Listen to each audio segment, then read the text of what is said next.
এই জিনিসটাই স্পেনের দুর্বলতা, সেট পিসে গোল দিতেও পারে না, আবার খাইতেও পারে। আর আর্জেন্টিনার স্ট্রেংথ হলো এই ওয়ার্ল্ড কাপের সবচেয়ে হাইয়েস্ট সেট পিস থ্রেট দেওয়া দল হলো আর্জেন্টিনা, আর কেউ না। কিন্তু এখন পর্যন্ত স্পেন কখনো মেসি টাইপের প্লে মেকারের কাছে পড়ে নাই যে উপর দিয়ে বল দিয়ে একটা বল রিলিজ করে দিবে। আলভারেজ সেই বলের জন্য দৌড় দিবে, সিমিওনে সেই বলের জন্য দৌড় দিবে। সেক্ষেত্রে ধরেন এই হাইলাইন কিন্তু স্পেনের খেলার high risk high reward strategy. এই টুর্নামেন্টে কোনো দল যদি এক ধরনের সর্বোচ্চ লিমিটের বাইরে সাফার করে সেখান থেকে বেঁচে আসতে পারে, সেটা হলো আর্জেন্টিনা। আর কোনো টিম এরকম না যে তারা একবারে সর্বোচ্চ একবার রক বটম হিট করার পরে বাউন্স করা। এই ওয়ার্ল্ড কাপে আর কোনো দল পারেই নেই। এখন মনে করেন পর্তুগাল কিন্তু স্পেনকে নিউট্রাল করে রেখেছিল, শেষ দিকে পর্তুগাল ভুল করেছে, কিন্তু ভুল করার পরে গোল খাওয়ার পরে পর্তুগাল গোলের থেকে হাফ ইঞ্চি দূরে ছিল। মানে ওই হেডটা অন টার্গেট হইলেই গোল। করোনা বা যে কোনো ভাইরাসের এগেইনস্টে ফাইট মানি ব্যাকট্রলের লেফট রাইট। আর্জেন্টিনার তাহলে স্ট্রং পয়েন্ট কি? আর্জেন্টিনার স্ট্রং পয়েন্ট হচ্ছে যখন আর্জেন্টিনা পিছিয়ে যায় বা যখনই সমস্যায় পড়ে তখন আসলে আর্জেন্টিনা খেলাটাকে একটু ভিন্ন গিয়ারে নিয়ে যায়, একটু সুইচ করে, একটু এনার্জি সুইচ করে, প্রথমে রিজার্ভ করে পরে পুশ করে। তো ওই সময়গুলো থাকে ম্যাচের ডাইং মোমেন্ট, মানে শেষ দিকে, তখন আর অপোনেন্ট ডিফেন্ডারদের ওই মানে এনার্জিও থাকে না যে এই অ্যাটাকগুলো একটার পর একটা রিকভার করা। মনে করেন ম্যাকেলিস্টার 3-4 বার হেড দেয় অন টার্গেট, তারপরে লাউতারো মার্টিনেজের এই প্রেজেন্সকে আপনি ডিফেন্সে কিভাবে ঠেকাবেন? জুলিয়ান আলভারেজের outside the box presence, Enzo Fernandez outside the বক্সে শুটিংয়ের জন্য রেডি।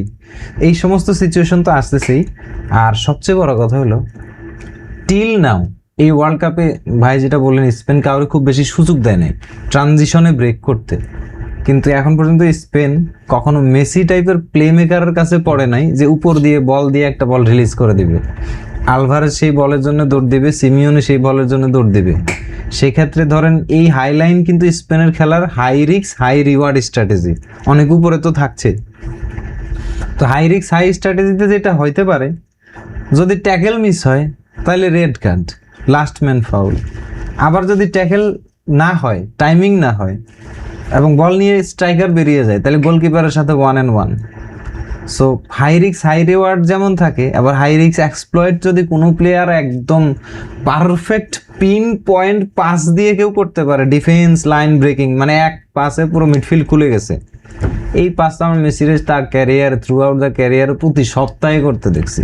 সো এই ম্যাচে পারবে না, ব্যাপারটা ওরকম না। মেসি অনেক বেশি প্লে মেকিং ফোকাসড থাকবে এই ম্যাচটাতে। মানে মেসি স্কোরিং ফোকাসডের চেয়ে ডেফিনেটলি প্লে মেকিং ফোকাসেই থাকবে। এবং স্পেনের একমাত্র উইকনেস হচ্ছে এরিয়াল ক্রস এবং সেট পিস ডিফেন্ডিং এবং সেট পিসে স্কোর করা।